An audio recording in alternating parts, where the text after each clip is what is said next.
Bismillahirrahmanirrahim. Assalamualaikum warahmatullahi wabarakatuh. Alhamdulillahi rabbil alamin adada khalqihi wa ridha nafsihi wa zinata arshihi wa midada kalimati. Asyhadu an la ilaha illallah wa asyhadu anna Muhammadan abduhu wa rasuluh alladzi la nabiyya ba'dah. Rabbi syrah li sadri wa yassir li amri wahlul 'uqdatam min lisani yafqahu qawli ya Fattah ya Alim.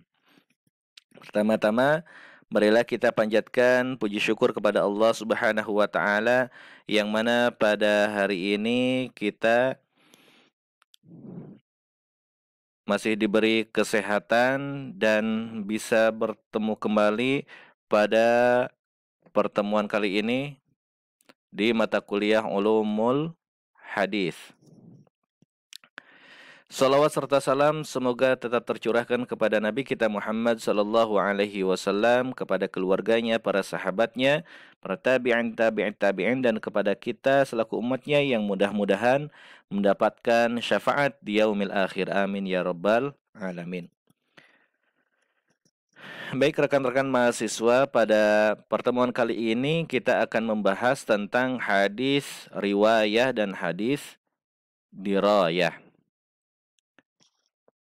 Nah, sebagaimana telah dijelaskan sebelumnya pada pertemuan yang lalu, hadis yaitu secara bahasa ya baru, lawan kata dari qadim dahulu. Nah, disebut hadis untuk membedakannya dengan Al-Qur'an yang qadim. Baik. Ilmu hadis riwayah. Ilmu hadis riwayah di sini adalah penukilan dan atau periwayatan sesuatu berita atau informasi yang disandarkan kepada Rasulullah Sallallahu Alaihi Wasallam. Nah, itu riwayah. Sedangkan hadis dirayah adalah jalan atau tata cara untuk mengetahui bagaimana keadaan perawinya, bagaimana keadaan sanadnya, dan matan hadisnya.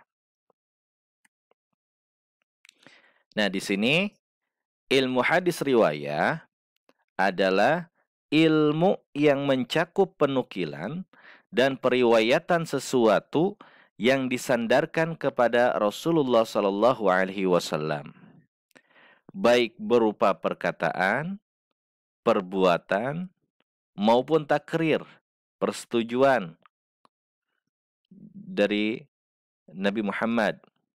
Maksudnya sesuatu yang dilakukan di depan beliau, kemudian beliau menetapkannya, menyetujuinya, atau tidak, atau sifat-sifat beliau, yakni keadaan beliau, perjalanan hidup beliau sebelum dan sesudah diutus. Nah, atau penukilan sesuatu yang disandarkan kepada sahabat atau tabi'in, generasi sesudah sahabat. Nah, kemudian pokok bahasan.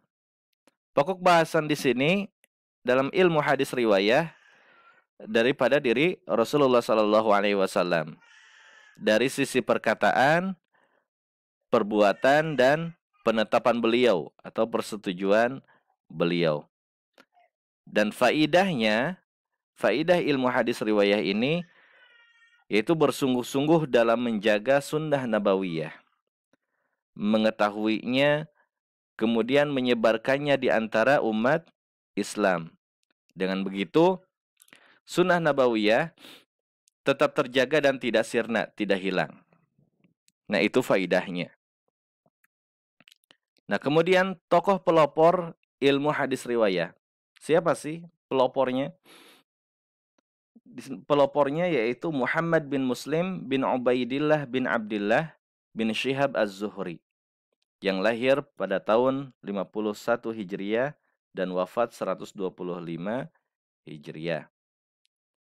Nah, dia adalah seorang tabi'in yang dianggap pertama kali yang membukukan dan mengumpulkan hadis pada masa kekhilafahan Sayyidina Umar bin Abdul Aziz atas perintah dari sang khalifah.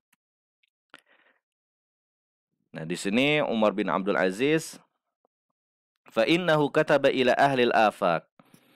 Umar bin Abdul Aziz menulis kepada Ahlul Afaq. Kemudian untuk apa? Makana min hadis Rasulullah sallallahu alaihi wasallam. Untuk melihat hadis Rasulullah, kemudian untuk menulisnya, karena Umar bin Abdul Aziz ini dia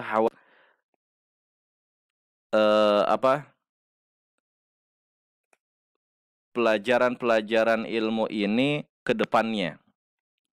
Kemudian dikhawatirkan hilangnya atau sirnanya wafatnya para ulama. Jadi Umar bin Abdul Aziz merasa atau khawatir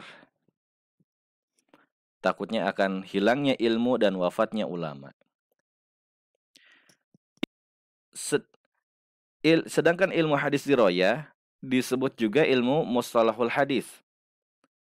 Ilmu mustalahul hadis adalah ilmu tentang peraturan-peraturan yang dengannya diketahui keadaan sanad dan matan.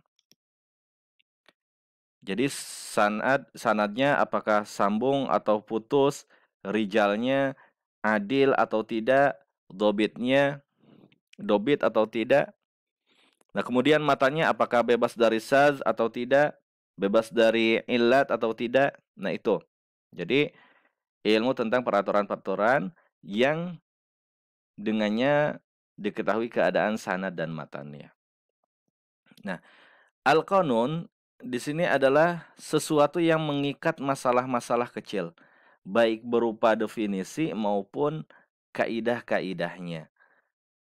Dan sanad adalah jalan yang menyampaikan kepada matan. Maksudnya, orang-orang yang menyampaikan matan hadis dari syekh ke syekh hingga sampai pada lafaz hadis.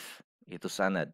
Sedangkan matan, sesuatu yang menjadi akhirnya sanad, berupa perkataan atau berita tentang perbuatan itu. Nah, misal dalam sahihnya Imam Bukhari berkata, Haddatsana Abdullah bin Yusuf, akhbarana Malik an Abi Az-Zinad anil A'raj an Abi Hurairah radhiyallahu anhu. Nah, yang digarisbawahi ini adalah sanadnya. Annahu qala Rasulullah sallallahu alaihi wasallam ta'amul isnain kafi as-salasah wa ta'amus salasah kafi al-arba'ah. Atau contoh yang lain, innamal a'malu binniyat wa innamal likulli imri'in ma nawa. Nah, itu adalah perkataannya itu disebut ya matan. Kalau dari siapa ke siapanya itu adalah sanad. Nah, objek kajian ilmu hadis dirayah adalah orang yang meriwayatkan dan apa yang diriwayatkan, dari segi diterima atau ditolak. Itu.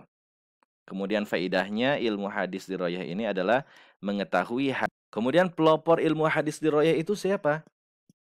Yaitu Al-Qadi Abu Muhammad Al-Hasan bin Abdurrahman yang masyhur dengan Ar-Ramah-Hurmuzi. 265 sampai 360 Hijriah. Dan beliau dianggap sebagai orang pertama yang mengarang kitab khusus tentang mustalahul hadis. Al-Muhaddis Al-Fadil Bainar Rawi wal Wa'i'. Itu. Kemudian ada juga fiqhul hadis. Nah, di sini fiqhul hadis yaitu pembahasan terhadap makna-makna yang dipahami dari teks hadis, juga tentang apa yang dimaksud dari teks hadis tertentu yang didasarkan kepada kaidah-kaidah yang berlaku dalam bahasa dan sastra Arab, dan kaidah-kaidah syariah dan perilaku Nabi Muhammad SAW. Kajian fiqhul hadis di sini adalah mengetahui hukum-hukum syariah, penjelasan tentang ayat-ayat Al-Quran, mengikuti Nabi Muhammad SAW. Dan puncaknya adalah berhias diri dengan adab-adab nabawiyah dan membersihkan diri dari hal-hal yang dibenci dan dilarang oleh Rasulullah SAW, sehingga seorang mukmin memperoleh kebahagiaan di dunia dan di akhirat. Dan terkadang fiqhul hadis ini juga dimasukkan ke dalam bagian dari kajian ilmu hadis riwayah. Nah, terima kasih. Mungkin itu yang bisa Bapak sampaikan, mudah-mudahan bermanfaat. Wallahul muwaffiq ila aqwamit thoriq. Wassalamualaikum warahmatullahi wabarakatuh.